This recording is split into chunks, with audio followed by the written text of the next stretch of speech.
Metro Exodus was a bold expansion of 4A Games' first-person shooter franchise, and a successful one too.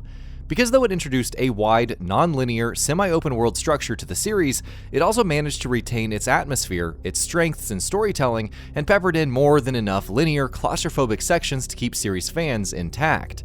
After turning back the clock and offering an entirely linear experience with Metro Exodus' first expansion, The Two Kernels, with its second one, Sam's Story, 4A Games delivered more of what made Exodus so good, and delivered it in spades. Sam's Story, as the name indicates, puts players in the shoes of Sam after he departs from Artyom's group in the base game. As an American soldier who was stationed at the American Embassy in Moscow when the bombs fell, Sam has been a long way away from home for years now, and this expansion follows him as he attempts to make his way back to the United States, where he's hoping his father will still be alive. 4A Games have never failed to tell an engaging story over the years, and they do so once again with Sam's Story. The character of Sam is a lot more upbeat and feisty than the perpetually silent Artyom, so following him as the leading man of the story proves to be a much more engaging experience. Some of his lightheartedness occasionally feels like the situations call for it, while a few story developments feel somewhat rushed, but by and large this DLC tells a solid story. To get to the United States, Sam needs to cross an entire ocean, of course, and it's as he's looking for a way to sail across the Pacific is when he arrives at the port city of Vladivostok, which is perhaps the DLC's biggest strength. Narratively, the city has a lot to offer, as the story does an excellent job of immersing you in the brewing conflict that's taken hold of the area. Beyond narrative strengths, Vladivostok impresses in other areas as well. For starters, it is perhaps the single most visually impressive location I've ever seen in a Metro game. The city is half sunken and fallen into ruins, with water flooding the streets and seeping into the buildings, while an overgrowth of plants on structures and roads and layers of moss in the water give sections of the city a bright green aesthetic.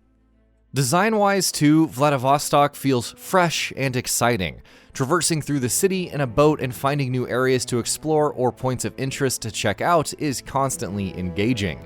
The unique properties of the environment also pave the way for some excellent encounters, like wading through waist-deep waters in the corridors of a dark and half-sunken building, while underwater enemies camouflage themselves in the moss and suddenly jump out at you.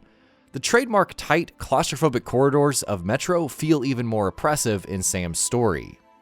There's also plenty of interesting things to do scattered around the map, which can offer anything from the aforementioned more tense sections to sections that are heavily stealth-centric and more. Like the base game, all of these activities are contextualized within the world and the main story very well, while the rewards that they yield are also usually rather useful, so going after the optional objectives never feels like a waste of time. Meanwhile, exploration has another added layer in Sam's Story. Vladivostok is littered with mines and explosives that'll blow you to bits upon impact, and so you have to keep an eye on the Universal Detector, a new gadget on Sam's arm that warns you about everything from mines to other resources in your proximity. The Universal Detector gives exploration a more focused approach, and there were far too many times when I was happily distracted by its beeping and had to take a look around. Sure enough, there's no shortage of content in Sam's Story. At about 8 hours long, it's quite a meaty package. The expansion does stumble in some ways though, and chances are if you've played Metro before, these issues won't be unfamiliar to you.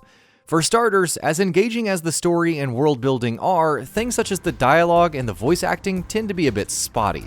The voice acting especially is by and large mediocre, and does dull the impact of some important scenes. There's also a few technical issues that I ran into during my playthrough.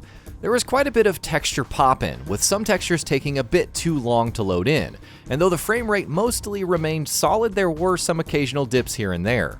The facial animation and lip syncing are also quite rough, and facial models themselves don't hold up too well under scrutiny. Finally, there were also several times when the audio would glitch out and dialogues would be skipped over before they were finished. These few issues aside, Sam's Story is a perfect encapsulation of everything that was good about Metro Exodus itself. It brings an excellent and large new area that is full of content and always a joy to explore. It delivers a balanced mix of stealth-based action, the series' iconic claustrophobic horror, and more open-ended gameplay, and to top it all off, it tells an engaging story. It's a great way to bid farewell to Metro Exodus, with 4A Games now having delivered on all of its post-launch content, and an excellent final reminder of just what made the base game so good in the first place.